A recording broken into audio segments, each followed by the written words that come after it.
October 18லேருந்து October மாதம் முழுசும் கடகத்தில் தான் இருக்கார். அப்போ விலை பெரிய அளவுக்கு குறையிறதுக்கான வாய்ப்புகள் இல்லை.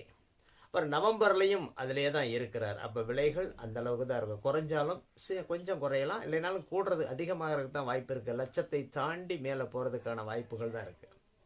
அதுக்கப்புறம் அப்படியே கொஞ்சம் கொஞ்சமாக அதிசாரம் பின்னோக்கி டிசம்பர் 3ஆம் தேதி மறுபடியும் மிதுனத்துக்கே வர்றார். அந்த காலகட்டத்தில், அதாவது டிசம்பர் மாதம், இந்த 2025 டிசம்பர் மாதம் தங்கத்தினுடைய விலை குறைவதற்கு வாய்ப்பு இருக்குது. டிசம்பர், ஜனவரி, பிப்ரவரி காலகட்டங்களில். அடுத்து மார்ச், ஏப்ரல், மே இதெல்லாம் ஒரு நிதானமான ஒரு பெரிய ஏற்றமோ பெரிய இறக்கமோ இல்லாத ஒரு நிலையில் இருக்கும்.